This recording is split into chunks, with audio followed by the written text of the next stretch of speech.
దూర్వాంకురాలతో గణపతిని ఆరాధిస్తే ఏమవుతుందో తెలుసా?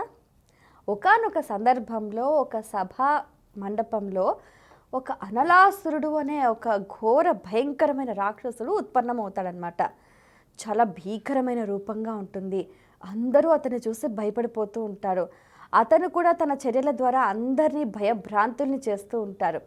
మరి ఋషులు మునులు యజ్ఞాలు చేసే ప్రదేశానికి వచ్చి అక్కడ అంతా పరిస్థితిని కకావికలం చేసేస్తూ ఉన్నారు. ఆ పరిస్థితిని చూసి గందరగోళంలో ఋషులు మునులు అంతా పారిపోతూ అక్కడే ఉన్న బాలగణపతిని కూడా పదగణనాథ నువ్వు కూడా పద మాతోటి అనలాసురుడు వస్తున్నాడు అని చెప్తాడు. కానీ మన గణపతి అక్కడి నుంచి కదల్లా, పర్వతంలో అలాగే ఉన్నాడు మన బాలగణపతి. సరే చూద్దాం అని ఉన్నాడనమాట.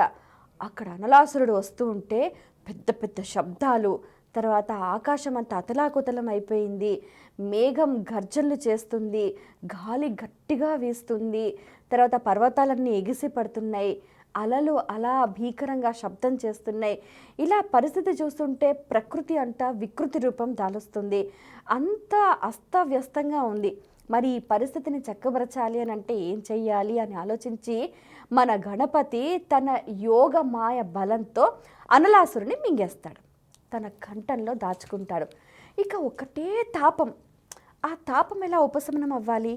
ఇంద్రుడు ఏం చేస్తాడు అని అంటే చంద్రకళను ఇస్తాడనమాట. అప్పటి నుంచే మన గణనాథుడు ఫాలచంద్రుడు అయ్యాడనమాట. అలాగే మనకు అగ్ని తన తాపాన్ని చల్లార్చడానికి ప్రయత్నం చేస్తారు, కానీ విఫలమైపోతాడు. తర్వాత వరుణుడు, వాయువు, ఒక్కొక్కరు కూడా వాయువును వీచుతూ అలాగే వరుణుడు అభిషేకం చేస్తూ ఉంటారు, అయినా అతని తాపం చల్లలేదు. ఇలా ఒక్కొక్క దేవత ఒక్కొక్క పదార్థాన్ని సమర్పించినా కూడా అతని తాపం అనేది చల్లారలేదు. మరి గణపతి తాపాన్ని తీర్చేది ఎలా? ఋషులు మునులు బాగా ఆలోచించారు. 88,000 మంది ఋషులు ఒక్కొక్కరు 21 దూర్వాంకురాలతో గణపతికి శ్రద్ధగా సమర్పిస్తారు. అప్పుడు తన తాపం చల్లారుతుందన్నమాట. ఇక ఆనాటి నుంచి గణపతి ఋషులకు మునులకు అభయం ఇచ్చి మీరంతా ఎప్పుడైతే దూర్వాంకురాలతో నన్ను పూజిస్తారో మీకు కలిగే సకల ఆపదలు, సంకటాలు, నష్టాలు, కష్టాలు అన్నీ దూరం అయిపోతాయి అని చెప్తారు. ఒక్క దూర్వా పూజ చేస్తే సరి 100 యజ్ఞాలు చేసిన దాంతో సమానం అని చెప్తూ ఉంటారు. ఎవరైతే ఈ దూర్వాంకుర పూజ కథను వింటారో, చదువుతారో వారికి కూడా సకల శుభాలు కలుగుతాయి, దుఃఖాలు దూరం అవుతాయి అని చెప్తూ ఉంటారు. సో ఫ్రెండ్స్, ఇది కథ.